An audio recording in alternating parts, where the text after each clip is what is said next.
금요기도에 나오신 성도 여러분, 주님의 이름으로 축복하며 기도합니다. 간절히 축복합니다.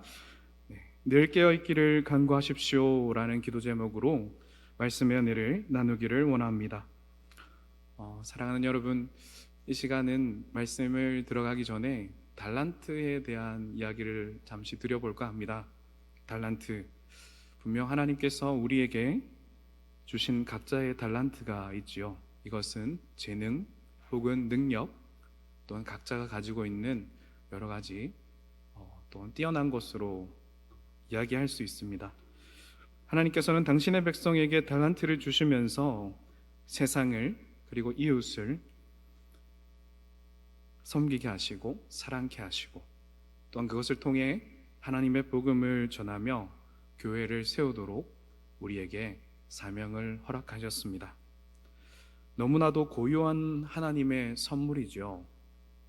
그리고 그 선물을 주시면서 하나님께서 분명 우리 각자에게, 그리고 우리의 가정에게, 그리고 공동체, 그리고 더 나아가 교회와 나라에게 주신 거룩하신 분량, 사명이 있을 것입니다.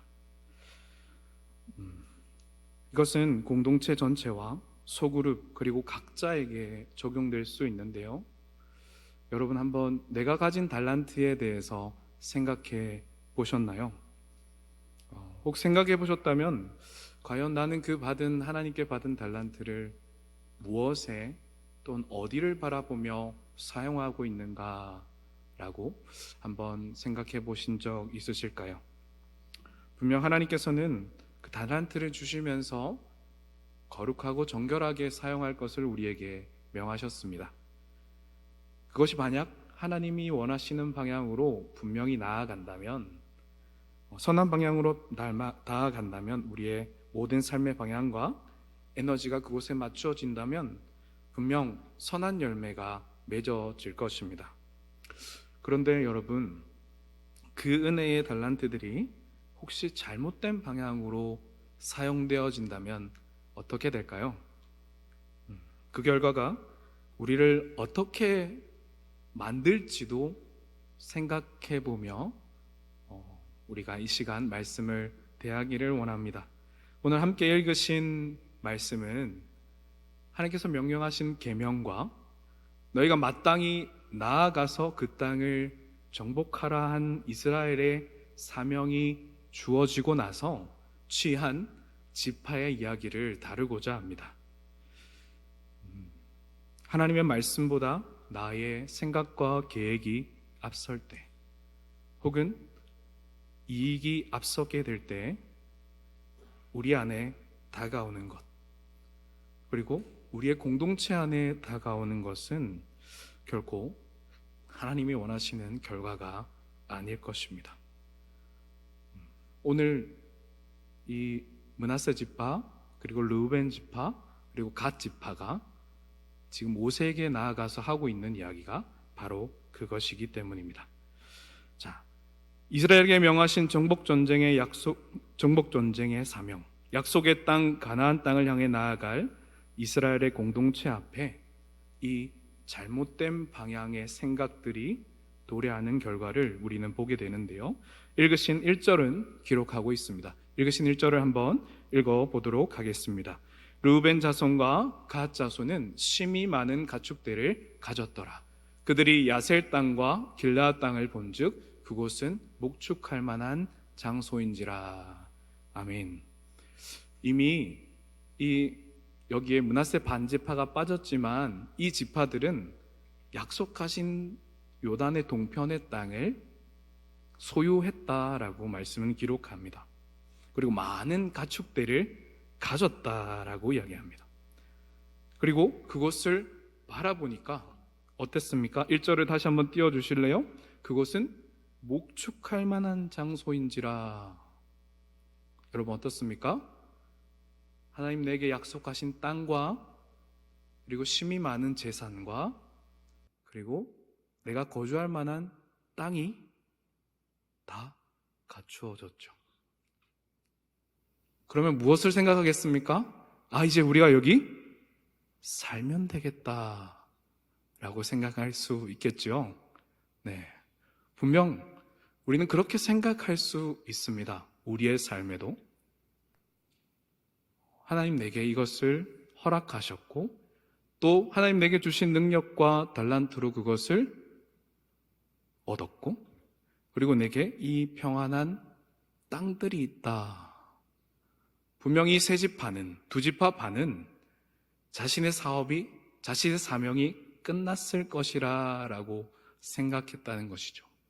그런데 여러분, 이 결과가 이스라엘의 전체의 정체성을 띄우는 결과를 도래할 뻔했다는 사실을 우리는 말씀 가운데 잊지 말아야 합니다. 5절의 말씀입니다. 그 세 지파는 이렇게 이야기하죠. 또 이르되 우리가 만일 당신에게 은혜 입었으면 이 땅을 당신의 종들에게 그들의 소유로 주시고 우리에게 요단강을 건너지 않게 하소서. 요구하죠. 어쩌면 마땅한 요구였을지 모르겠습니다. 그러나 사랑하는 여러분, 오늘 이 세 지파가 잊어버린 것이 있습니다. 그것이 무엇일까요? 바로 하나님의 계명입니다. 하나님께서 이스라엘 공동체에게 명하신 명령입니다. 무엇입니까? 가나안 땅을 모두 다 점령하고 그곳에 사는 모든 이방 족속들을 쫓아내어 그 땅을 어떻게 하라? 차지하라 하시는 것이죠. 그 사명이 아직 끝나지 않았습니다. 아직 시작되지도 않았죠. 네. 요단 서편으로 건너가지도 않았습니다. 그런데 여러분, 이 두 지파 반은 어떻게 행동하고 있는 것입니까? 내 삶과 나의 자녀들이 거주할 땅과 재산과 모든 것이 갖추어졌으니 어떻게 하겠다? 건너가지 않겠다. 무엇을 생각하는 것입니까? 하나님께서 거룩하게 주신 모든 것을 나의 소유만, 나의 안위만, 나의 이익만 찾겠다라고 말하는 것이죠. 우리의 소유의 땅이 점령되었으니 우리는 요단을 건너지 않겠나이다. 세 지파 지휘관은 모세를 찾아가서 이야기하고 있는 것입니다. 사랑하는 여러분, 이것이 가져온 결과가 어떤 것이었을까요? 모세는 분명 이 세 지파 지휘관들에게 이렇게 이야기했습니다. 우리가 읽지는 않았지만 너희가 분명 과거에 너희 조상들이 범하였던 그 범죄와 죄악으로 말미암아 하나님의 진노를 사지 말고 다시 하나님 계명 앞에 설 것을 권하였지요.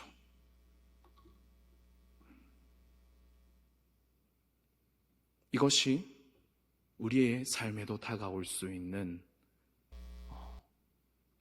유혹이라는 것입니다.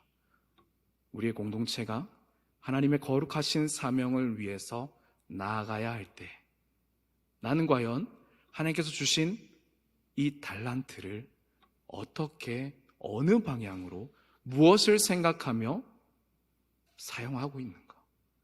어떤 것을 바라보고 있는가? 우리는 말씀을 통해 생각해 보아야 할 것입니다. 나비효과라는 말이 생각이 나는데요. 여러분 잘 아시죠?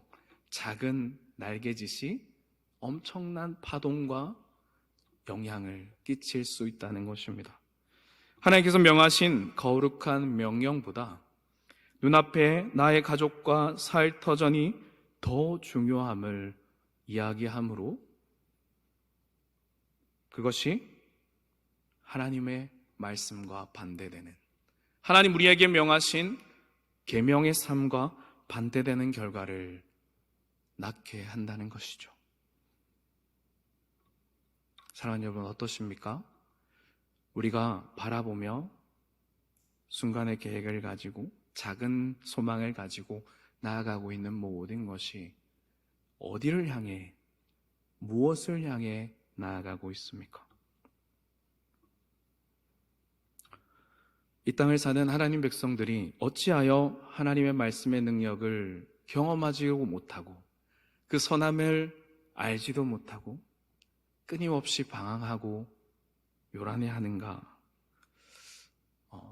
그 질문을 한번 생각해 보게 됐습니다.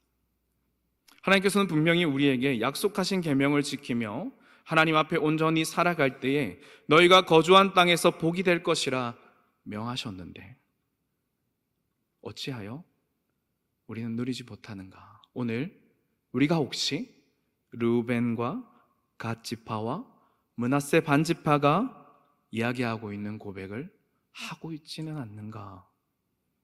말씀 앞에서 먼저 저를 좀 돌아보게 됐습니다.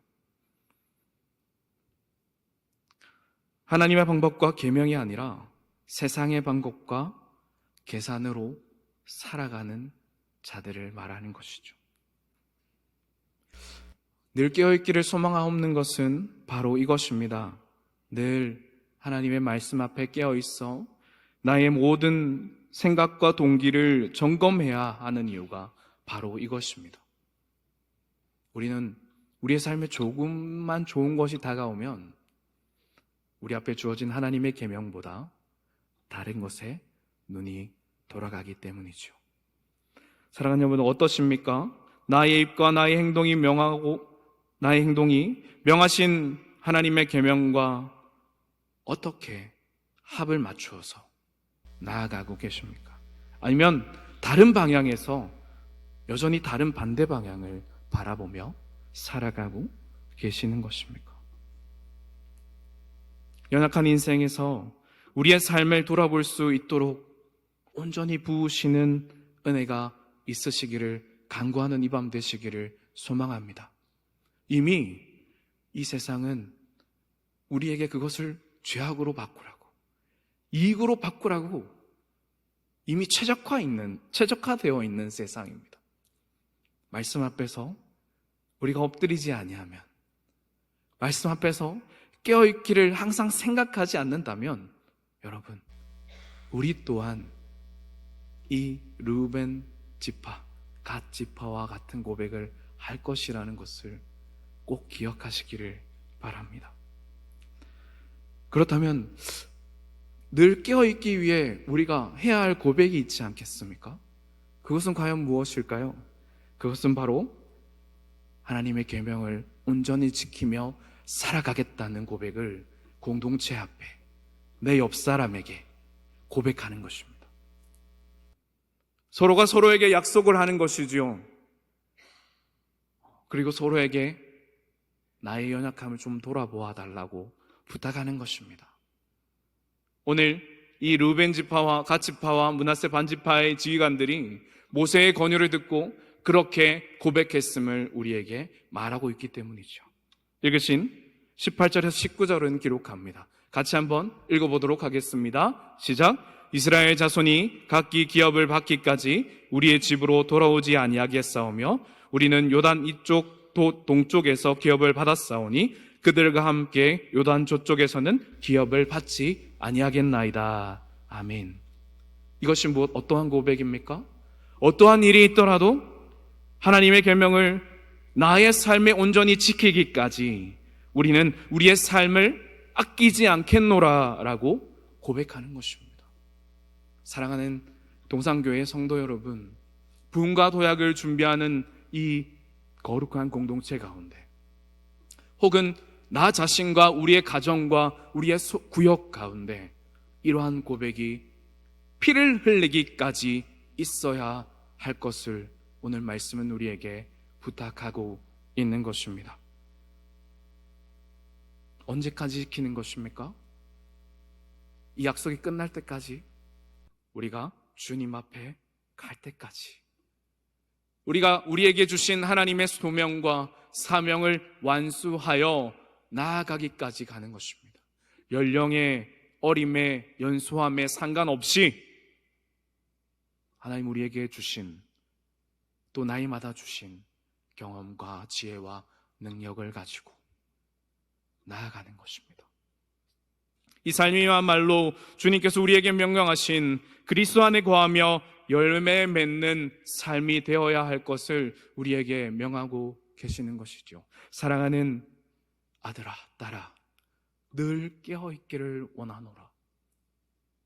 나의 말씀 안에 거하며 너희가 이 말씀을 온전히 지켜서 이 말씀이 주는 복을 너희가 누리기를 원하고, 내가 과연 이 말씀을 그대로 행할 때에 너희의 삶에 붙는 은혜가 어떠한지 너희가 경험하여서 그것을 좀 더 온전히 지켜서 너희의 후손과 너희의 자녀와 너희의 대대손손이 이 복을 좀 누리면서 이 세상 가운데 뿌리를 내리기를 원한다 하시는 하나님의 명령이 이곳에 이 이스라엘에게 명하신 계명 안에 심겨져 있는 것입니다.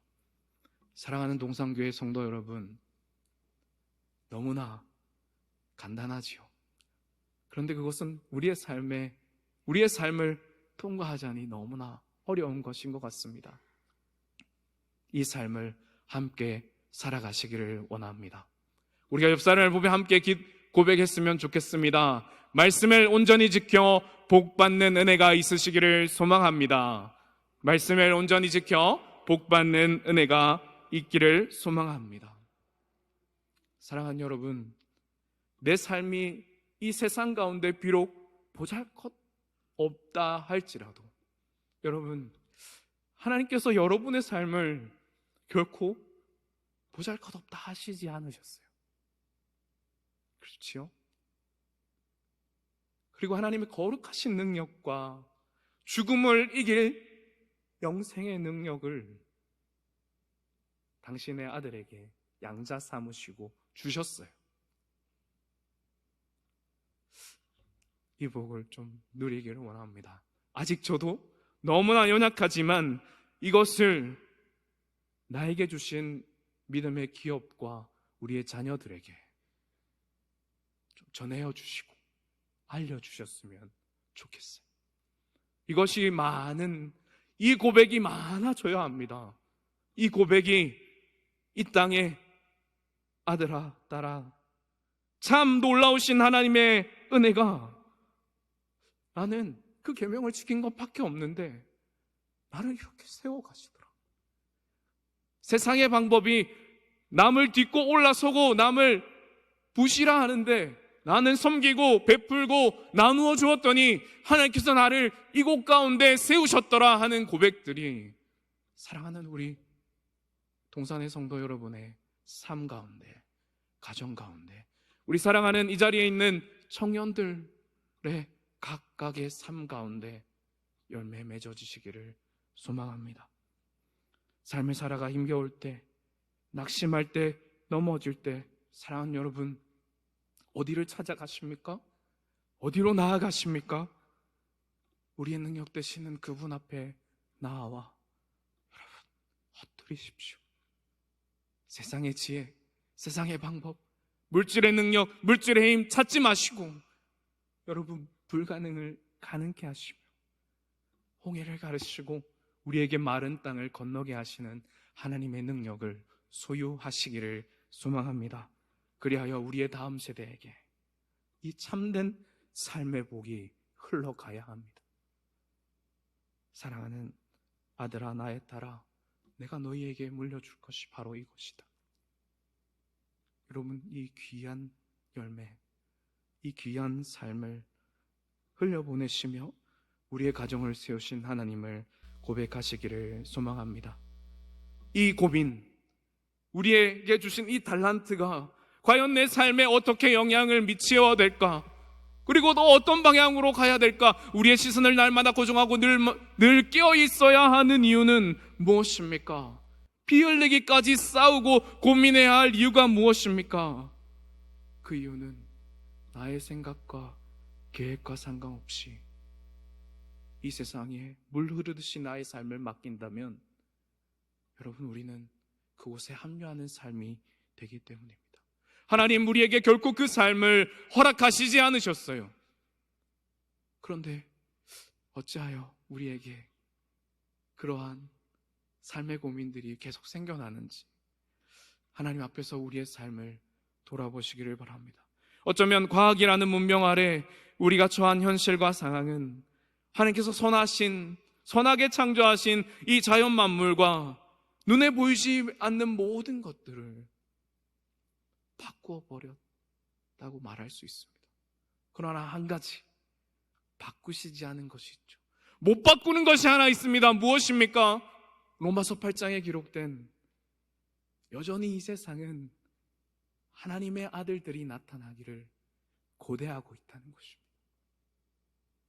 하나님의 아들들이 나타나서 이 세상을 회복할 때 예수 그리스도께서 이 땅에 다시 오실 그 날을 바라보며 살아가는 믿음의 성도들의 나타남이, 그 거룩한 삶의 나타남이, 그 삶이 도래하기를 이 세상이 온몸으로 신음하며 세상의 온갖 더러운 뉴스들이 판치는 그 삶 가운데 깨끗함과 정결함을 가진 사람들을 기다리고 있다는 것입니다.